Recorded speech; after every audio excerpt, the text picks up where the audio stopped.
Shalom, selamat sore. Shalom. Ada sukacita pada sore hari ini? Amin. Berikan salam terlebih dahulu kanan kirinya. Bersukacitalah. Bersukacita di dalam Tuhan. Ya saudara, kalau hari-hari ini kita mungkin dihebohkan dengan kejadian yang cukup mencekam mungkin ya, dari kejadian minggu lalu, tapi kita tetap semangat, tetap setia, kita datang beribadah kepada Tuhan. Amin. Ada yang takut tadi datang? Gak ada ya? Ya, kami tidak takut, tapi kami ndredeg ya. Saudara, hari-hari ini saudara, saya percaya bahwa Tuhan akan menunjukkan kuasa-Nya dalam hidup kita, bahwa Tuhan akan menunjukkan masa-masa yang baru saudara bagi gereja Tuhan. Entah saya boleh berkata bersukacita atau berdukacita atas kejadian hari-hari ini saudara. Tapi saya percaya bahwa setiap ada suatu hal yang terjadi di mana kita mungkin mengalami yang namanya suatu aniaya saudara. Ya, ketika kita ditekan, ketika kita dihambat saudara, kita akan merambat. Amin saudara. Kita akan semakin merasakan bagaimana kuasa Tuhan akan dinyatakan dalam hidup kita. Saudara, jika hari ini peringatan hari Pentakosta, ya, hari yang ke-50, kalau kita sudah mengalami perayaan hari Paskah, kita mengalami peringatan hari kenaikan Yesus Kristus, saudara. Hari ini adalah hari yang ke-50, di mana hari Pentakosta, hari pencurahan Roh Kudus. Saudara, saya begitu terkagum ketika saya membaca kembali kisah para rasul. Hari Pentakosta dijelaskan banyak di dalam kitab kisah para rasul. Dan ketika saya membaca ada suatu rema yang kuat saudara, bahwa kejadian-kejadian di dalam kisah para rasul ini saudara, ini akan terulang kembali seperti pada zaman dahulu ketika pencurahan Roh Kudus dinyatakan buat para murid-murid Yesus, buat para rasul-rasulnya. Saya percaya bahwa kita akan mengalami saudara yang namanya pengalaman bersama dengan Tuhan. Kita akan lihat saudara, kita buka dalam kitab kisah para rasul pasal yang pertama. Saudara, kisah para rasul di situ di perikop yang pertama dikatakan Roh Kudus dijanjikan. Ketika saya baca kisah para rasul, saya begitu teringat kembali dengan masa-masa 20 tahun yang lalu. Ketika saya masih SMA tahun 97, 98 saudara. Ketika itu saya mengalami masa-masa yang begitu luar biasa dalam hidup saya. Masa-masa di mana saya mengalami cinta yang mula-mula bersama dengan Tuhan. Saya mengalami kuasa, mengalami suatu gairah kebangunan di dalam hati saya saudara. Begitu ada api yang berkobar. Dan dalam kisah para rasul ini saya begitu banyak dibangkitkan kembali saudara. Saudara, Roh Kudus dijanjikan kalau kita pada pasal pertama dan Yesus terangkat ke surga. Jadi pada hari yang ke-40 Yesus naik ke surga dan Yesus memberikan pesan-pesan kepada murid-muridnya. Tunggulah 10 hari, aku akan menyatakan kuasa, aku akan memberikan kepadamu Roh Kudus yang aku janjikan. Dan kalau kita lihat saudara, apakah pesan-pesan Yesus sebelum Yesus naik ke surga? Ya, kita akan baca kembali untuk mengingatkan kita kembali saudara. Kita akan buka dari Matius pasal 28, amanat agung Tuhan Yesus. Kita akan diingatkan untuk disegarkan kembali. Apakah pesan-pesan Yesus sebelum naik ke surga? Kita akan baca sama-sama dalam kitab Matius 28 ayat yang ke-18. Sudah ketemu, katakan amin? Amin. Matius 28 ayat yang ke-18, 1, 2, 3. Yesus mendekati mereka dan berkata, "Kepadaku telah diberikan segala kuasa di surga dan di bumi. Karena itu," apa saudara? "Pergilah, jadikanlah semua bangsa muridku, dan baptislah mereka dalam nama Bapa dan Anak dan Roh Kudus. Dan ajarlah mereka melakukan segala sesuatu yang telah kuperintahkan kepadamu. Dan ketahuilah, aku menyertai kamu senantiasa sampai kepada akhir zaman." Selanjutnya saudara, kita buka dalam kitab Markus. Ya. Markus pasal yang terakhir, pasal 16 ayat yang ke-15. Kita akan review kembali pesan-pesan Yesus sebelum dia naik ke surga. Markus pasal 16 ayat yang ke-15 kita akan baca sama-sama. 1, 2, 3. Lalu ia berkata kepada mereka, apa? Pergilah ke seluruh dunia, beritakanlah Injil kepada segala makhluk. Siapa yang percaya dan dibaptis akan diselamatkan, tetapi siapa yang tidak percaya akan dihukum. 17. Tanda-tanda ini akan menyertai orang-orang yang percaya. Mereka akan mengusir setan-setan demi namaku. Mereka akan berbicara dalam bahasa-bahasa yang baru bagi mereka. Mereka akan memegang ular, dan sekalipun mereka minum racun maut, mereka tidak akan mendapat celaka. Mereka akan meletakkan tangannya atas orang sakit, dan orang itu akan sembuh. 19.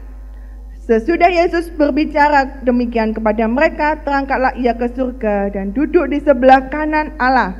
Dan mereka pun pergilah memberitakan Injil ke segala penjuru, dan Tuhan turut bekerja dan meneguhkan firman itu dengan tanda-tanda yang menyertainya. Selanjutnya saudara, kita akan baca lagi Kisah Para Rasul 1 ayat yang ke-8. Ya. 1, 2, 3. Tetapi kamu akan menerima kuasa kalau Roh Kudus turun ke atas kamu, dan kamu akan menjadi saksiku Yerusalem, di seluruh Yudea, Samaria, dan sampai ke ujung bumi. Saudara, satu hal yang seringkali kadang kita lupakan bahwa kita menjadi orang Kristen, menjadi pengikut Kristus, ada suatu hal yang mutlak bahwa kita mengikuti amanat agung Tuhan Yesus. Pesan-pesan Yesus sebelum dia naik ke surga sudah nyata, saudara. Dari kitab Matius, pergilah jadikan semua bangsa murid Kristus, baptis mereka atas nama Allah, Putra, dan Roh Kudus. Saudara, setiap kitab saudara menjelaskan bahwa di sini ketika Yesus mau naik ke surga, pesan-pesannya apa saudara? Pergi, jadikan semua bangsa murid Kristus. Sudahkah saudara, amanat agung ini sudah benar-benar masuk di dalam kehidupan kita? Sudah benar-benar menjadi suatu gaya hidup, menjadi tujuan hidup kita, saudara. Bahkan di sini sebelum Yesus terangkat ke surga dalam Kisah 1 ayat yang ke-8, kamu akan menerima kuasa jika Roh Kudus turun ke atas kamu. Pergi memberitakan Injil. Kita butuh yang namanya apa, saudara? Kuasa. Kalau kita baca dari 3 ayat yang tadi, 3 kitab tadi, saudara, di situ selalu dikatakan bahwa kita butuh yang namanya kuasa. Kita butuh yang namanya kuasa dari Tuhan. Kalau kita lihat saudara, zaman ya para rasul sebelum mereka menerima Roh Kudus, kita lihat saudara, Petrus yang paling tokoh utama ya, yang paling sering dibahas pada Kisah Para Rasul pasal-pasal yang awal-awal, itu adalah Petrus. Petrus adalah seorang murid Yesus, salah satu murid Yesus yang paling heboh ya, yang paling sanguin, yang paling berapi-api. Ketika ada suatu kejadian, saudara, dia paling heboh gitu ya. Ini kapan hari sempat saya juga sampaikan waktu di PD kampus, saudara. Saya begitu terbeban menyampaikan tentang Kisah Para Rasul ini ya. Jadi Petrus itu ada orang yang heboh, yang ketika ada suatu kejadian dia cepat sekali bereaksi. Ya, cepat sekali bereaksi. Ketika ada Yesus mengalami suatu, dia cepat bereaksi. Oh Tuhan, aku aja yang akan membilang kau gitu ya. Ketika ada apa, dia yang bereaksi, saudara. Tetapi saudara, kalau kita lihat kehidupannya sebelum Kisah Para Rasul, dia adalah orang yang penakut. Walaupun dia mungkin reaksinya berlebihan, kelihatannya luar biasa ya, semangat saudara, tapi dia orang yang penakut. Petrus ketika dia melihat Tuhan Yesus berjalan di atas air gitu ya, di perahu saudara, ketika Petrus ada di sebuah danau, Yesus berkata, datanglah mendekat, ayo berjalanlah di atas air gitu ya.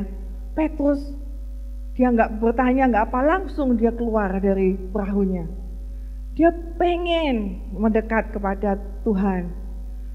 Walaupun akhirnya dia juga goncang, dia tidak fokus pada Tuhan, dia melihat sekeliling ada ketakutan, dia akhirnya tenggelam. Saudara, Petrus dia menyangkal Yesus 3 kali. Walaupun dia berkata, Tuhan aku mau bersama dengan engkau, aku akan ini, dia banyak janji sama Tuhan. Tapi ketika Yesus pada masa-masa itu, murid-murid Yesus begitu ketakutan ketika Yesus ditangkap dan mereka takut. Ya, mereka takut jika mereka akan menangkap para pengikut-pengikut Yesus, sehingga mereka pada takut. Apakah engkau adalah murid Yesus yang akan disalibkan? Siapa? Aku tidak kenal. Mereka takut, saudara. Bahkan ketika Yesus mati, mereka para murid-murid Yesus, mereka berkumpul dalam sebuah rumah, mereka ketakutan, mereka kunci rumah. Ya, kunci, mereka takut kalau ditangkap. Tapi saudara, ketika 40 hari Yesus menampakkan diri kepada murid-muridnya, memberikan kekuatan, aku sudah bangkit. Inilah nyata, aku sudah bangkit. Inilah tandanya, tanganku, ini bukti-buktinya. Aku sudah hidup, aku sudah bangkit. Akan berikan kamu kekuatan. Walaupun aku sudah tidak ada lagi bersama-sama dengan kalian, tetapi aku akan memberikan penolongku, yaitu Roh Kudus, yang akan memberikan kamu kekuatan, yang akan memberikan kamu penghiburan. Saudara, sehingga mereka menanti-nantikan Roh Kudus turun ke atas hidup mereka. Menanti-nantikan kuasa itu. Dan ketika kita lihat, saudara, dalam kitab Kisah Para Rasul, begitu besar perbedaan para rasul ketika mereka sudah menerima Roh Kudus, ketika mereka sudah menerima kuasa di loteng Yerusalem, saudara, mereka memiliki suatu keberanian. Mereka memiliki suatu kuasa keberanian yang berbeda dari zaman-zaman sebelum Kisah Para Rasul. Petrus yang dulunya penakut, dia yang menyangkal Yesus 3 kali, saudara. Kita lihat ketika Pentakosta itu terjadi, Petrus berkhotbah. Dia berkhotbah dengan berani, dan akhirnya 3.000 jiwa diselamatkan, percaya kepada Yesus. Ini suatu hal yang drastis yang terjadi dalam hidupnya, saudara. Bahkan ketika itu dia berkhotbah lagi di Serambi Salomo, dan sekitar 5.000 orang bertobat kembali. Sungguh satu kebangunan, saudara, pada masa itu. Saudara, Roh Kudus akan memampukan kita, akan membuat kita memiliki yang namanya keberanian.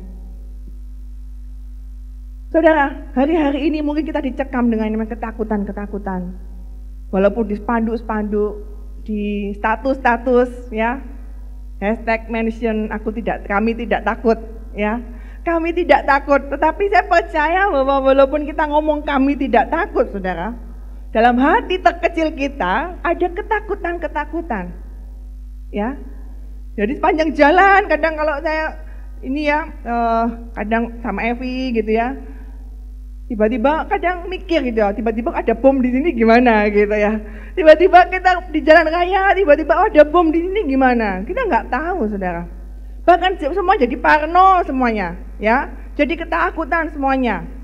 Takut terhadap tas ransel, takut terhadap bungkusan gitu ya. Sampai kemarin saya guyonan dengan adik saya, bentar lagi ini kan lebaran, saudara ya. Mereka pasti banyak bawa tas besar, bungkusan-bungkusan kerdus gitu ya. Apakah polisi akan mendeteksi semua kerdus-kerdus itu gitu ya, padahal itu oleh-oleh, kerupuk, makanan dan sebagainya, saudara.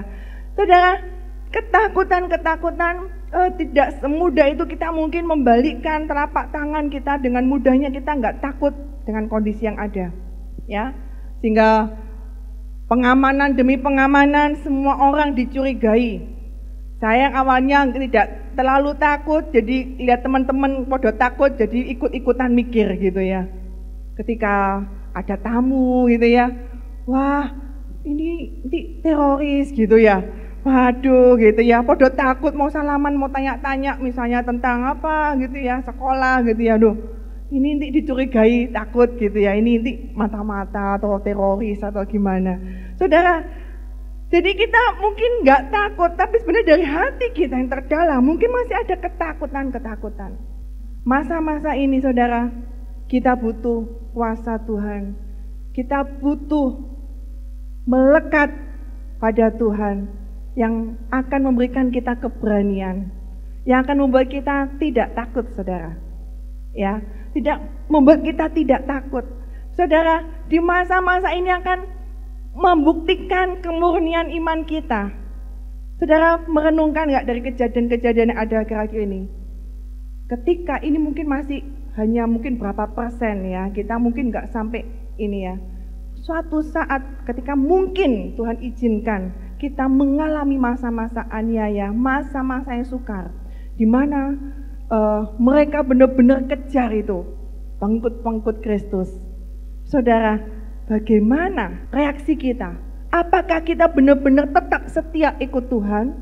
Ataukah kita akan menjadi orang-orang seperti Petrus ketika mereka menyangkal Yesus, saudara?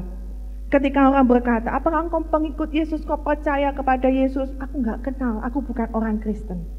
Saudara, disinilah kita akan membuktikan iman kita. Ketika pada masa-masa sulit, pada masa-masa sukar, mungkin aniaya itu kita alami, saudara.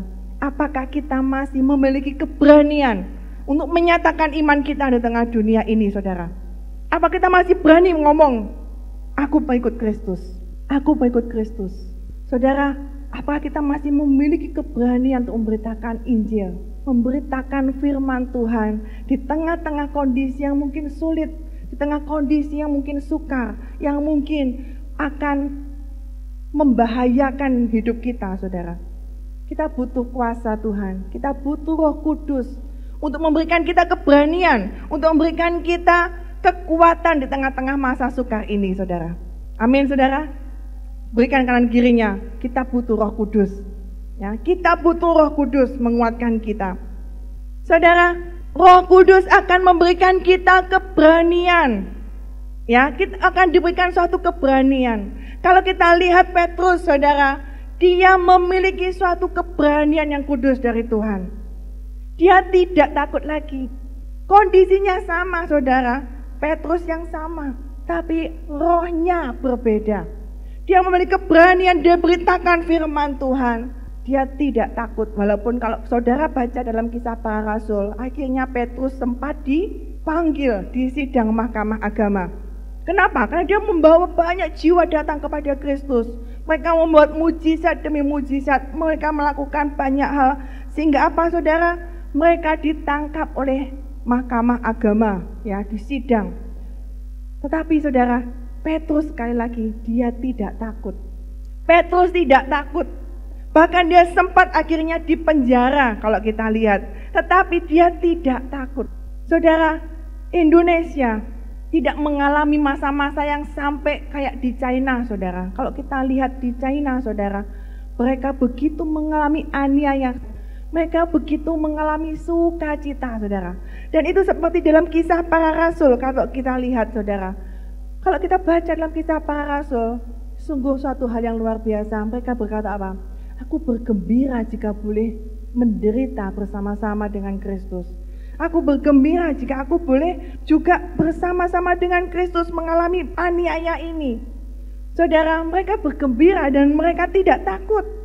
Kita butuh kuasa dari Tuhan. Kita butuh Roh Kudus yang akan memampukan kita untuk melewati masa-masa akhir zaman ini. Saudara, saya percaya bahwa waktunya sudah tidak lama lagi. Waktunya sudah sangat dekat. Walaupun mungkin kita bosan, ya hamba Tuhan, kita mungkin juga diomongi ya, atau kita baca, waktunya sudah dekat, Yesus akan datang. Kemudian kita bertanya-tanya, kapan Yesus datang? Kapan Yesus datang? Minggu lalu, saudara, ketika banyak terjadi pengeboman gitu ya, dan beritanya sepanjang hari begitu banyak tentang cerita bom, cerita dan segala macam, saudara. Saya ngomong-ngomong sama adik saya, kita akan mengalami masa-masa itu. Masa-masa yang mungkin kita lihat di film, ya, di film Left Behind, di film-film akhir zaman, saudara. Kita mungkin akan mengalami. Di televisi ada reporter yang menyatakan, di sebelah jalan mana ada tabrakan terjadi karena sopirnya tiba-tiba menghilang, ya. Apa? Pengangkatan. Masa-masa pengangkatan, tiba-tiba sopirnya hilang. Pesawat terbang, tiba-tiba apa? Pilotnya diangkat, nabrak, ya. Nabrak siapa? Enggak tahu ya. Kalau saya enggak nabrak ya. Mungkin gimana lah, mungkin jatuh pesawatnya. Saudara, kita mungkin akan mengalami masa-masa yang mungkin kita pernah dengar, dan kita akan tahu ketika kita mengalaminya dan ternyata itu benar-benar terjadi. Saudara, kita mau persiapkan diri kita untuk mengalami masa-masa seperti itu. Yesus tidak lama lagi akan datang. Apa yang bisa kita lakukan, saudara? Ketika kita mikir ya, wah pengeboman, kita nggak tahu sampai kapan ini akan selesai, saudara. Kita akan mikirkan, tidak ada gunanya semua harta yang kita miliki, amin. Kita punya rumah dibom, tiba-tiba hilang semuanya. Kita punya orang yang kita kasihi, tiba-tiba dipanggil Tuhan. Kita nggak tahu kapan dan waktunya, saudara. Tapi Yesus adalah kekuatan kita. Yesus tidak akan pernah membiarkan kita mengalami sesuatu yang tidak atas izin Tuhan. Saudara, kita mungkin takut, tapi firman Tuhan akan menguatkan kita, saudara. Kita akan lihat, saudara, ya. Kita akan lihat, saudara, dalam kitab Matius, saudara. Matius pasal yang ke-10 ayat yang ke-28. Matius 10 ayat yang ke-28 dikatakan, dan janganlah kamu takut kepada mereka yang dapat membunuh tubuh, tetapi yang tidak berkuasa membunuh jiwa. Takutlah terutama kepada Dia yang berkuasa membinasakan baik jiwa maupun tubuh di dalam neraka. 29. Bukankah burung pipit dijual 2 ekor seduit, namun seekor pun daripadanya tidak akan jatuh ke bumi di luar kehendak Bapamu. Dan kamu, rambut kepala pun terhitung semuanya. Sebab itu janganlah kamu takut, karena kamu lebih berharga daripada banyak burung pipit. Saudara, saya percaya bahwa tidak akan terjadi sesuatu pada kita jika itu tanpa seizin Tuhan. Jadi kita jangan sampai kita memiliki ketakutan yang berlebihan, ya, sampai ada yang takut keluar, ya, kita juga jaga-jaga, saudara. Tapi nggak boleh sampai lebay, gitu ya. Takut kemana-mana, takut, gitu ya. Saudara, kita mungkin baru mengalami berapa persen dari masa-masa sukar, masa-masa akhir zaman. Mungkin masa-masa yang lebih lagi mungkin akan kita alami. Dan karena itu kita butuh yang namanya melekat kepada Tuhan. Kita butuh yang namanya kita memiliki iman kepada Tuhan. Ya, kita memiliki iman kepada Tuhan. Kalaupun saudara, ya, ke gereja merupakan suatu hal yang ini kita perlu mungkin buka terowongan, ya, gereja bawah tanah, ya, kita mungkin gali dulu, ya, gali terowongan. Saudara, kemarin ya waktu itu, jadi kita banyak ngomong-ngomong, kadang ya ngomong-ngomong biasa, ya, kadang ya kalau nanti ini masa-masa penganiayaan kita harus lari kemana gitu ya, lari ke gunung, ke mana? Goa-goa. Di goa mana, saudara? Di sini sudah nggak ada. Jadi kalau di sini zaman sekarang nggak larinya ke goa, tapi lari kemana? Kalau Indonesia kena, lari ke luar negeri gitu ya. Jadi ada beberapa yang mungkin disuruh keluar negeri. Waduh, Indonesia ini sudah gini ya, ayo lari ke Singapura, lari kemana gitu, saudara. Saudara, ketika sudah mendunia, masa-masa aniaya itu tiba, masa-masa kedatangan itu tiba, kita nggak bisa lari-lari kemana lagi, saudara. Kita hanya bisa lari dalam batu karang Tuhan. Kita aman dalam perlindungan Tuhan. Saudara, kita butuh yang namanya kuasa untuk memberikan kita keberanian. Roh Kudus yang akan memimpin kita, yang akan memberikan kita keberanian. Sehingga kita tidak takut untuk menghadapi masa-masa sukar, saudara. Petrus yang dulunya takut, dia berani memberitakan Injil Kristus. Sudahkah kita berani memberitakan Injil Kristus kepada saudara-saudara kita, kepada teman-teman kita yang belum kenal Tuhan? Saudara, waktunya sudah tidak lama lagi. Sampai kapan kita harus menunggu, saudara? Ya, nanti aja deh saya mau nginjili. Nanti aja deh saya mau bawa jiwa-jiwa buat Tuhan. Saudara, setelah Tuhan Yesus datang, kita sudah masih santai-santai, saudara. Mungkin kita terkesan dengan yang namanya kegiatan-kegiatan misi-misi, saudara. Tapi maukah kita dipanggil Tuhan untuk menjadi seorang misionaris bagi Tuhan? Saya percaya bahwa Tuhan akan memanggil kita menjadi misionaris-misionarisnya. Amin. Di segala bidang, nggak harus misionaris itu, nggak mesti engkau harus diutus ke pulau terpencil, saudara. Engkau menjadi misionaris di tempat kerjamu. Walaupun mungkin ada yang terpanggil untuk memisi ke kota, misi ke desa, ke pedalaman. Saya percaya akan ada di tempat ini yang akan menjadi misionaris. Amin. Yang amin berarti siap diutus. Amin. Nggak ada yang berani sekarang ya. Nggak ada yang berani. Amin. Ya, amin, amin gitu ya. Saudara, saya percaya akan ada yang namanya pengutusan, misi saudara. Karena inilah sebenarnya menjadi api dalam diri kita. Menjadi seorang pengikut Kristus, kita wajib memberitakan Injil Kristus. Ya, pergilah beritakan Injil kepada segala makhluk. Dan kuasa Tuhan akan menyertai kita, saudara. Kita butuh yang namanya membawa jiwa-jiwa yang belum dimenangkan kepada Kristus. Saudara, saya percaya ketika Roh Tuhan menguasai, memenuhi hati kita, saya percaya otomatis kita akan berkobar untuk kerajaan Tuhan. Otomatis kita akan berikan hidup kita sepenuhnya untuk kerajaan Tuhan. Dulu ketika tahun 98, ketika saya mengalami Tuhan, ketika masih SMA saya mengalami Kristus, saya begitu terbeban untuk jiwa-jiwa. Saya benar-benar Tuhan, rasanya hati ini benar-benar terbakar gitu ya. Begitu berkobar, Tuhan aku pengen melayani Engkau, aku pengen melayani Engkau, aku pengen memberitakan firman. Saudara, dan saya ingat sekali waktu itu benar-benar masa-masa catch the fire, menangkap api Tuhan. Dan waktu itu saya benar-benar saya menangis di hadapan Tuhan. Tuhan, pakai hidupku. Aku mau memberitakan firman-Mu. Berapa banyak di antara kita, anak-anak muda, dewasa muda, orang-orang tua, yang kita mau berikan sungguh-sungguh hidup kita di hadapan Tuhan. Atau mungkin kita sudah pernah mengalami masa itu, tapi kita mungkin sedang mengalami kelesuan rohani, saudara. Ini saatnya kita bangkit, saudara. Amin. Ini saatnya kuasa Tuhan dinyatakan. Kalau nama gereja kita punya nama apa? Christ Mercy Center. M-nya itu ada 3, saudara. Ya, yang pertama mercy, yang kedua movement, yang ketiga miracle.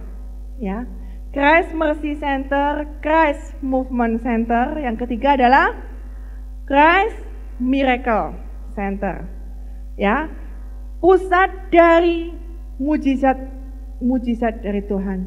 Saya percaya saudara, kuasa Tuhan, Roh Kudus akan memampukan kita saudara menginjili, kita beritakan firman Tuhan. Tapi enggak sekedar kita beritakan firman Tuhan saudara, tapi ada kuasa yang Tuhan akan berikan buat kita.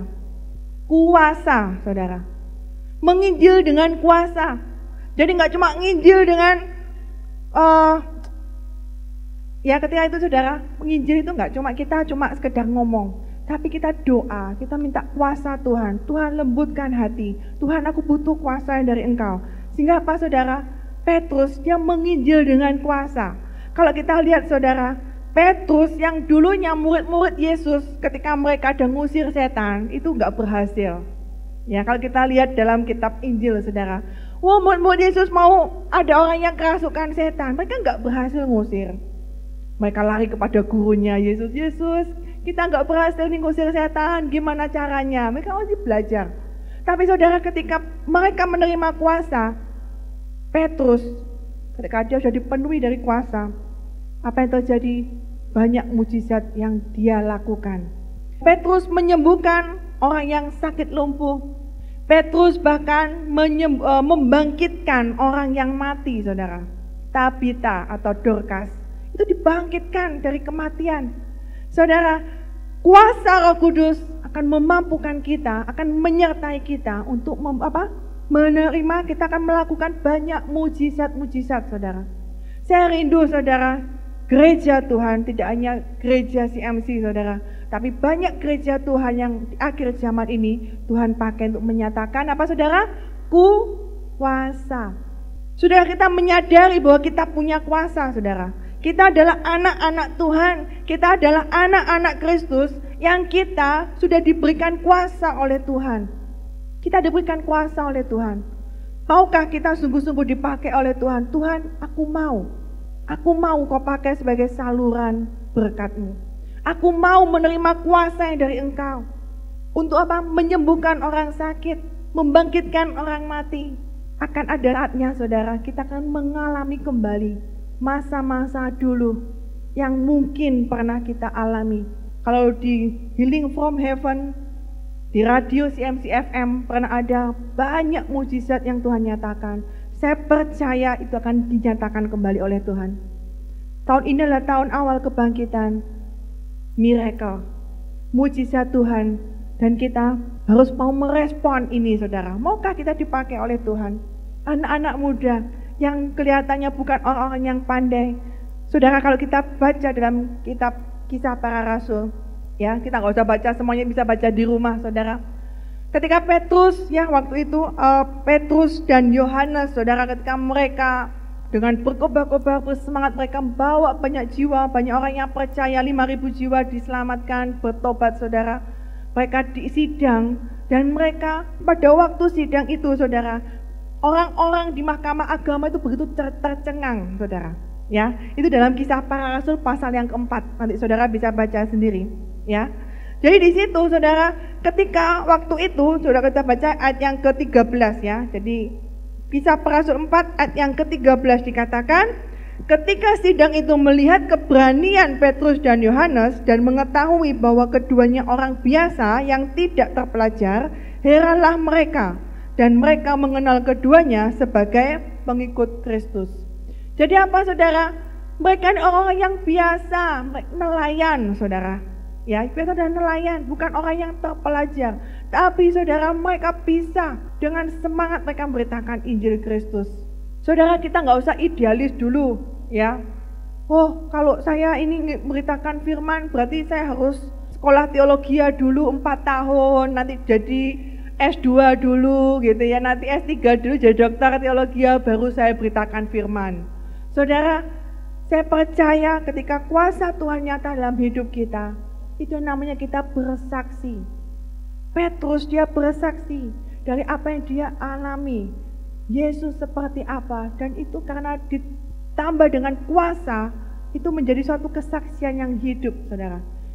Menjadi suatu kesaksian yang membawa jiwa-jiwa, oh, ada kuasa, ada tanda-tanda dan mujizat, sehingga orang-orang kaget. Mereka ini siapa?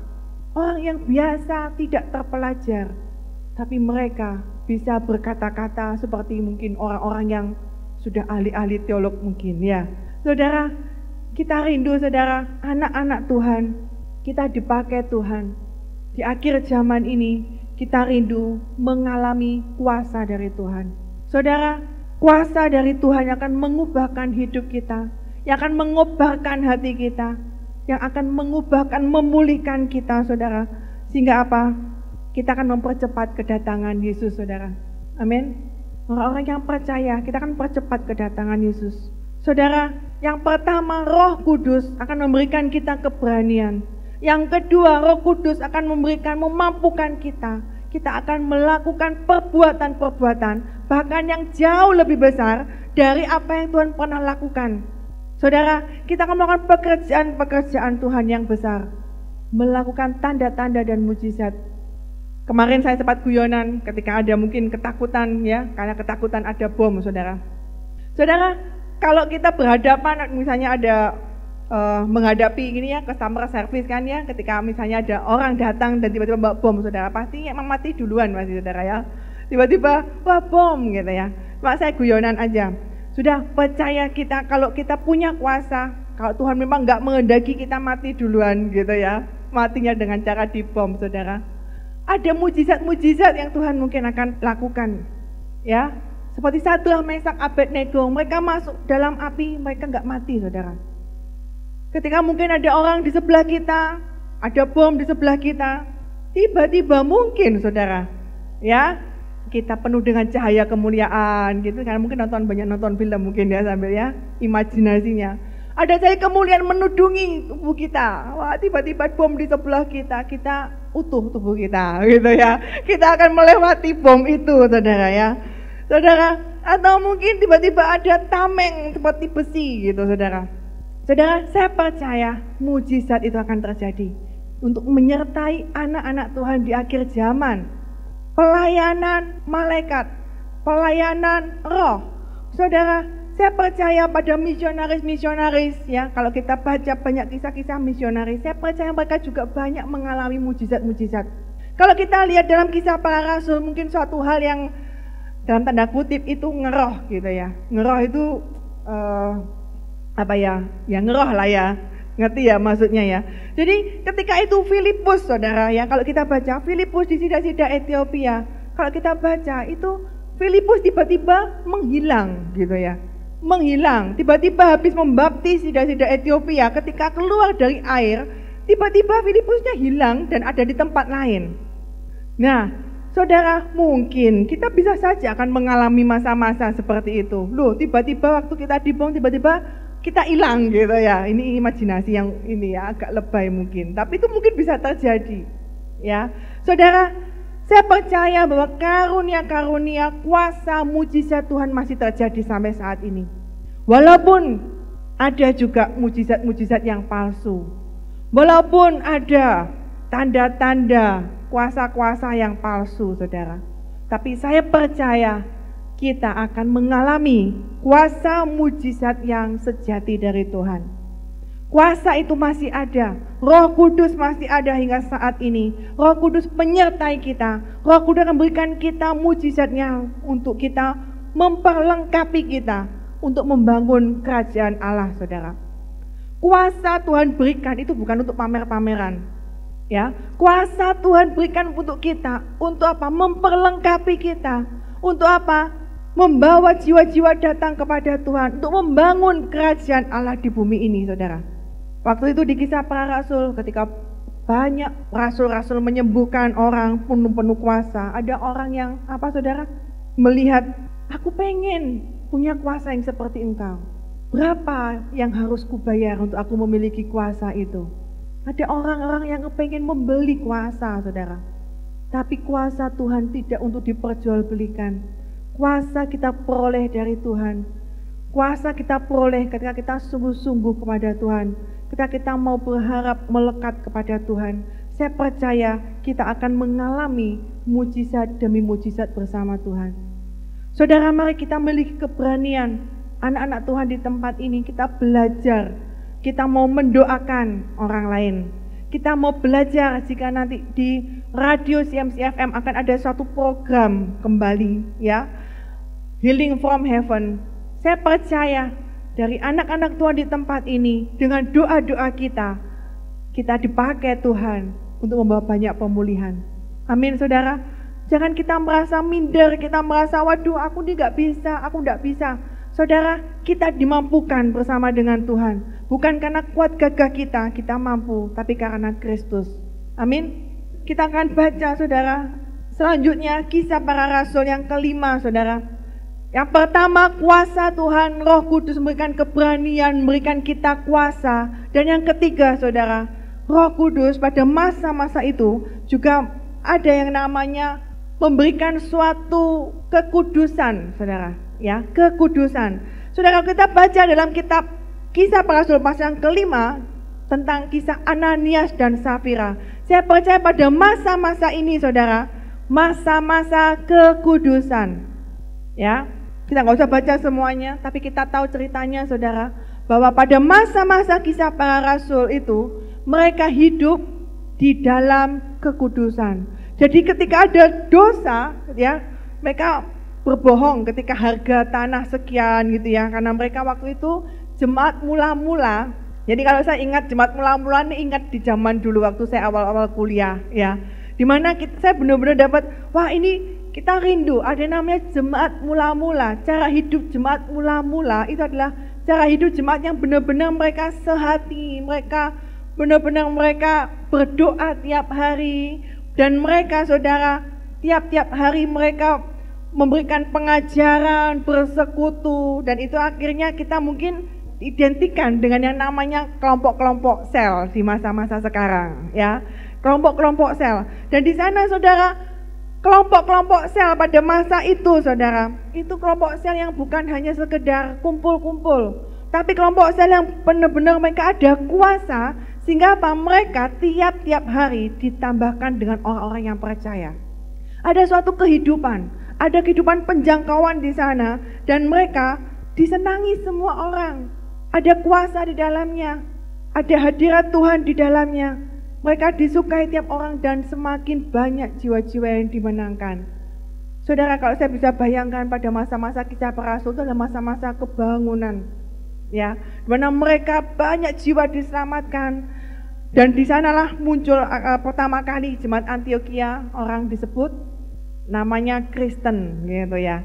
Saudara, ada tanda-tanda mujizat, dan di situ hidup ada dalam yang ketiga tadi, hidup dalam kekudusan. Jadi dalam jemaat itu mereka membiasakan dan ada satu lingkungan kekudusan. Ketika ada sedikit dosa, saudara, itu sudah efeknya sudah ada yang kematian, gitu ya. Ananias Safira mereka mati karena mereka apa? Mendustai Roh Kudus. Saudara, saya rindu kita semua jemaat Tuhan di akhir zaman ini kita hidup di dalam kekudusan. Tidak tahan terhadap dosa. Kita tidak kompromi dengan dosa. Dan saya percaya dengan kuasa Tuhan kita nggak akan tahan dengan yang namanya dosa. Roh Kudus dalam diri kita akan menyadarkan kita nggak akan pernah bisa berbuat dosa, saudara. Kita nggak akan dikuasai oleh dosa lagi. Dosa tidak akan tinggal di dalam diri kita. Karena apa? Roh Kudus tinggal dalam hidup kita. Ya, saudara, saya percaya bahwa hari-hari ini Tuhan mau melakukan 3 hal ini, saudara. Yang pertama, keberanian. Tahun ini adalah tahun kebangkitan anak-anak Tuhan. Saudara, dekor di depan tidak sekedar dekor, ada pedang di dalamnya yang tertancap, saudara. Artinya adalah pedang seorang pahlawan. Ya, kita rindu bahwa jemaat Tuhan dibangkitkan menjadi pahlawan-pahlawan Kristus, pahlawan-pahlawan yang penuh dengan keberanian, yang penuh dengan kuasa.